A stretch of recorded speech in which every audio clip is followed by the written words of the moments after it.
Okay, so, that's pretty much it. Everyone's just kind of baffled over this transformation, asking him questions, and at the end of the day, the answer is basically this guy was just like you a few months ago.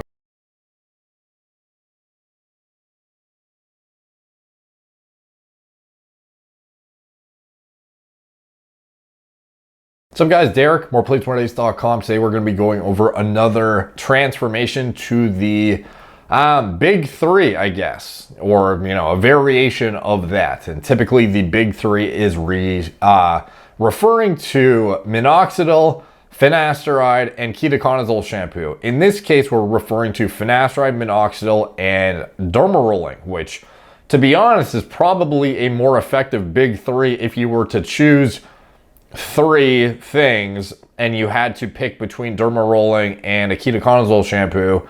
Dermarolling in conjunction with the growth stimulant with the 5-alpha reductase inhibitor is probably a more potent combination, but realistically you should just have 4. It should be the big 4 if you were to have the most limited option without a topical anti-androgen, and then realistically that becomes the big 5 at that point, or the meat and potato stack, or whatever the fuck we want to call it. So anyways, this is a impressive before and after in a very, very short time frame, and it was definitely worth bringing up because no matter how many times I talk about this stack, people will still get impressed by these before and afters, and it helps bring it to a new audience potentially. And it's just fucking awesome to see these transformations. So this was sent to me by multiple people. It is a 3.5 month progress. Finasteride 1 milligram per day, minoxidil foam twice per day, and 1.5 millimeter dermarolling once a week. So presumably on the day he is microneedling, he's not going to apply minoxidil that day. So he'd be using minoxidil 2 times a day, 6 days a week, and then, maybe on the Sunday or something like that. It's a pretty typical protocol. A lot of guys will take the Sunday off of the topicals and apply or do the dermarolling session on that Sunday. Don't apply any topicals for the full 24 hours and then resume applying minoxidil on Monday so that you don't get a significant amount directly into your bloodstream, essentially. So this is his before treatment shot. And this is only 3.5 months, keep in mind. So obviously, shaved head, pretty significant recession, a lot of diffuse thinning.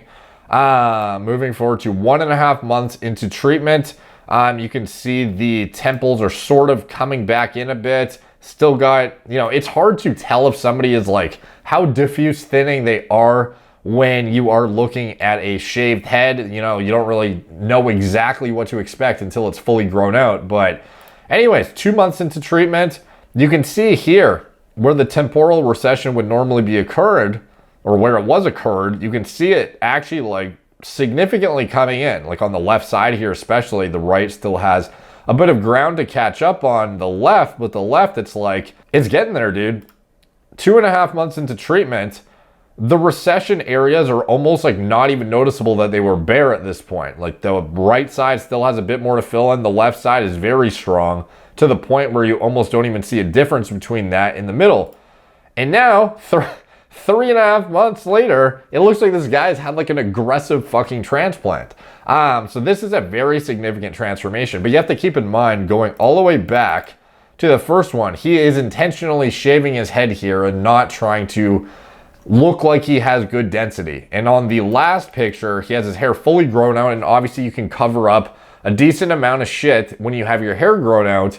But at the end of the day, could you account all of that increase in density to like none of it being the treatment? Like obviously there was a very significant change here. There's always the random guy in the comment section who's like, the lighting's different, it's the exact same, or like, oh, he just got a haircut and it's different in the last one, and then it looks different in this one, and he moved his hair different.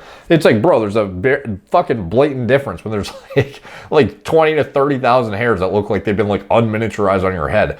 So this guy, like, regardless of the fact that he had a shaved head or not, you can see how drastic of a change this is. If he grew this out fully, would these areas have come in the way they did without the pharmacology? No. And obviously here there is pretty significant diffuse thinning if he were to grow it out. It's hard to tell exactly what, but it certainly would not have been like this.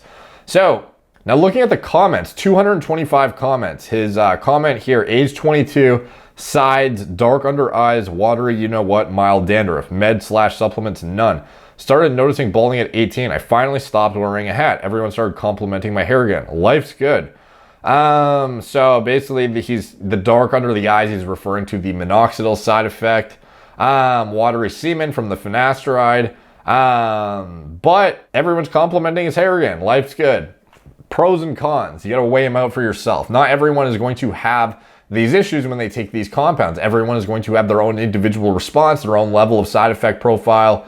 And obviously mild dandruff, you know, is that even the meds? Like maybe it's because you're applying shit to your head that dries out your scalp more and blah, blah, blah. You know, that's like expected for some people. So these are very common. Well, you know, like they're common but uncommon at the same time. Like the dark circles under the eyes, most people on minoxidil don't really notice a difference perceivably, but it's also like commonly reported, so I wouldn't not expect it. It's just, you know, a higher likelihood of not then occurring. Watery semen, you know, not everyone's gonna have that, but that is a potential issue. That's why, like if I was to try and get somebody pregnant, I would be coming off of finasteride personally, at least periodically for that period of time, for various reasons when it comes to just overall high quality fertility. And you know, finasteride is not going to make you infertile, but having no endogenous DHT and 5-alpha reduction certainly does not help you maximize certain physiologic functions in a fertility context, as well as neurology and certain other things. So, you know, how problematic is it that he's experiencing this? You know, maybe not at all right now. If you were trying to get somebody pregnant, maybe it'd be a little bit problematic in some aspects, but there's no reason you can't just come off the drug and restore 5-alpha reductase enzymes at that point. So, you know, it's kind of up to you. You're kind of like risk tolerance, I guess, right? So for him, it seems like this is a worthwhile trade-off, and most people are not going to encounter these issues. And I'm not trying to say you should or shouldn't do this stuff, by the way. I'm just laying it out, like what the probability is, why you would or would not take something, blah, blah, blah. Let's see. If it makes you feel better, I've never used Minox, and I have dark under my eyes for the last 7 years. Let's see. Wow, you serious? The hairline is almost back. Temples almost regrown too. Congrats. Great growth. This is an actual miracle. Congrats. Thank you so much. Can you recommend a derma roller? Dr. Pen from eBay is good bang for your buck. It's expensive on Amazon, so eBay is the way to go. I recommend the Derminator 2 is the one I use. I've linked it in many of my videos before. Shipping time's kind of long, and but it's worth the wait in my opinion. If you want to get another one, I'm sure there are other comparable devices on the market. It's just me and most of the guys I know use the Derminator, and it is what I have seen the best quality microneedling device that you can get, and it's been worth every penny for me. Filled up nicely. Did you see blood when microneedling? Nope, just gets red and tender. That's honestly surprising. 1.5 millimeters, you would think you'd be drawing some blood. Like I certainly get, I certainly draw some heavy duty blood when I do a heavy microneedling session with a 1.5 millimeter. Let's see. Holy fuck. This is literally magic. I hate to be a hater, but I'm skeptical. This result is mad. Damn, bro, that's basically cured. Holy shit, you're cured. Now shave it again for best accuracy. Now, of course, there's always some fucking guy in there who's gonna say that. You have to prove to us it's real or else it's fucking bullshit and we're not gonna accept it. Classic. 3.5 months in and I wish I had as good results as you. It looks amazing. Can you give us a link to derma roller, please? Blah, blah, blah. Okay, so is this this man reverses Norwood 4? What the fuck? Is this real? I think so.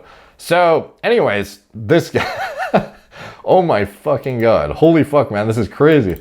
So I think a lot of people don't realize how significant of an impact adding microneedling on top of your minoxidil with the 5-alpha reductase inhibition on top of that. Like it's a very potent combination. Like you see the videos here and there, people saying, you know, like double your results, blah, blah, blah.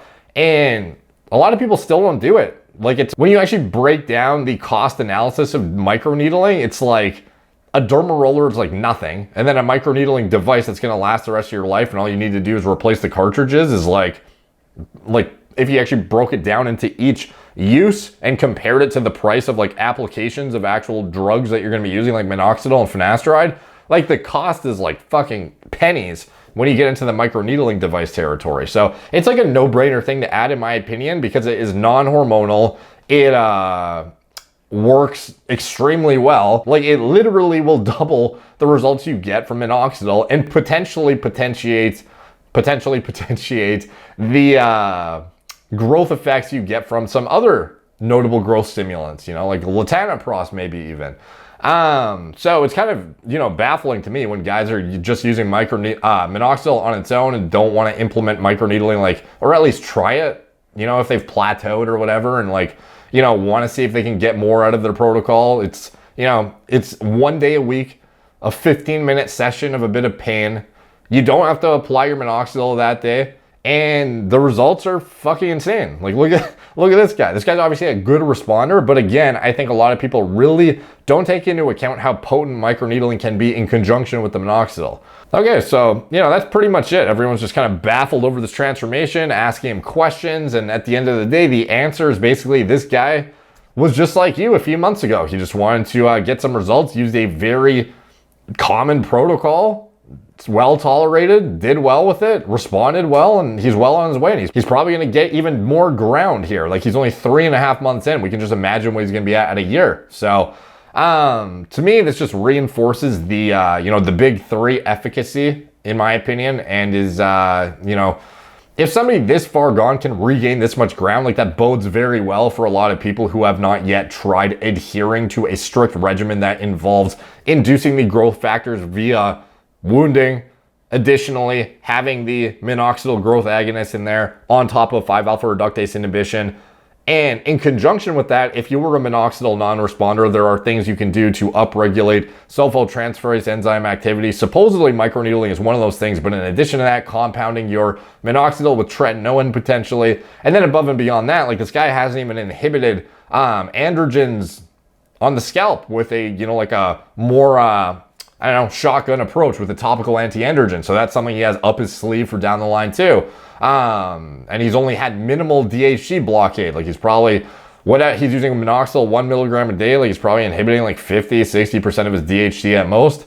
So he's got a lot of leeway here. And the fact that he's had this much recovery from how far gone he was is very, very promising for his potential still, as well as reinforces the efficacy of these like very, very well tolerated and easy to procure, cost effective treatment options that everyone has access to and could deploy if they just, fucking pulled the trigger.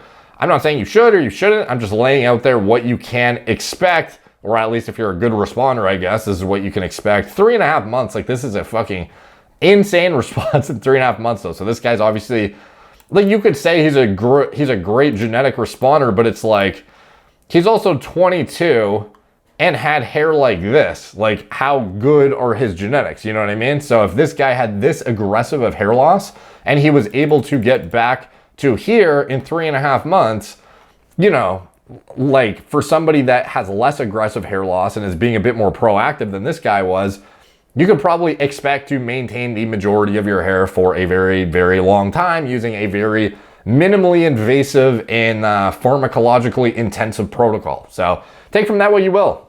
Check me out on moreplatesmoredates.com. Follow me on Instagram at moreplates_moredates. Like, comment, helps the algorithm here. It's much appreciated when you guys do. Facebook, Snapchat, BitChute, Twitter, TikTok, Apple Podcasts if you want to listen on audio instead of burn through your data on YouTube. And rate 5-star podcast there. Rate the podcast 5 stars if you don't mind.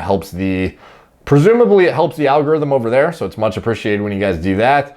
If you want to support the channel, you can check out anything I'm associated with in the video description below. My pharma-grade hair loss medications that I use, as well as, if I remember, I'll put the microneedling link down there for the Derminator, the ketoconazole shampoo I use, the fast-drying minoxidil I use.